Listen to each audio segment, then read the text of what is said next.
Petit Manseng is such a lovely wine, and I wanted to pair that up with something that has a little bit of spice, a little bit of crunch, and what better thing than a salmon? So I'm gonna make for you a salmon with a panko crust. So what we wanna do is cut our salmon into some serving size pieces. And I like to go for maybe 4 to 6 ounces on my servings. So about like this.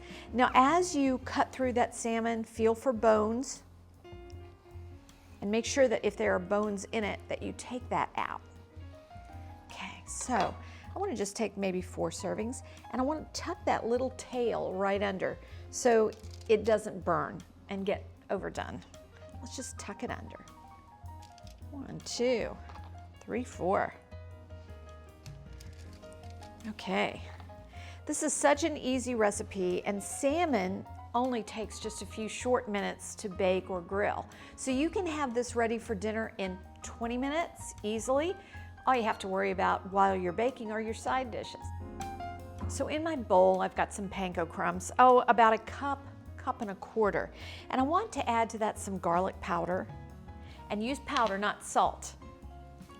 Just a bit of cayenne, and you can adjust your cayenne accordingly. I like a little bit more, and particularly with this Petit Manseng, I think it really highlights. A little bit of pepper, some salt, some paprika, and here you can use a little smoked paprika in it, but I wouldn't use all smoked paprika. Maybe just about a quarter if you want, but I like just regular paprika with this. And I have just a touch of sugar. Just a speck, just enough to give it a slight sweetness. Now let's give it a stir. So you want to just make sure that you mix all of these flavors together so you don't end up with one piece that has all the garlic and one piece that doesn't have any. And then I want to add some melted butter. And this is about 6 tablespoons of melted butter for this amount. You just want to coat the panko crumbs. You don't want to make them soaked, but you want to coat them well and make sure that you get all those spices incorporated in. This way you know that your spices are adhering to those panko crumbs because the moisture helps to do that. I just love salmon because it really is quite healthy. And my family eats salmon all sorts of ways. This is just one of my favorites with Petit Manseng because it has that little bit of crunch, it has great flavors, and it pulls out the flavor of the salmon, and the salmon and the coating really pull out the flavors in the wine. Now I've made enough here for really 6 pieces. If you have leftovers, just make sure you use them within a couple of days, but you can stick them in the refrigerator. And even though you've dipped your fingers here in fish, it's okay as long as this is refrigerated. All right. Now I want to set my oven for 425, and I'm going to bake this for about 8 minutes. I'm going to check it after 7 to see if it's ready. You don't want to overbake, and a little underbake is actually okay.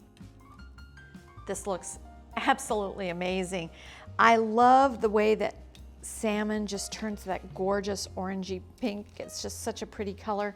Now, if I had no fresh parsley, I would probably mix in dried parsley and a little bit of my butter mixture, my panko mixture, but I have fresh parsley, and so I want to use some fresh parsley on this. And I'm just gonna sprinkle all around, right down the center. Oh, this is so beautiful.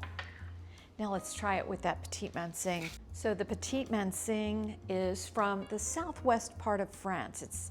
It's just a beautiful grape that can be made in a sweet style or bone dry. This one is just slightly off dry, and it is incredible with this salmon. Oh yeah, there's just a touch of sweetness, and that's why I put the spice in here. I love a little spice with my sweet.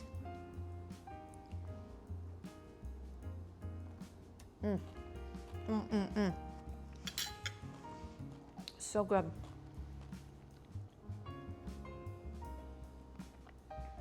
Oh, that is wonderful. And I love that crunchiness on top of the salmon.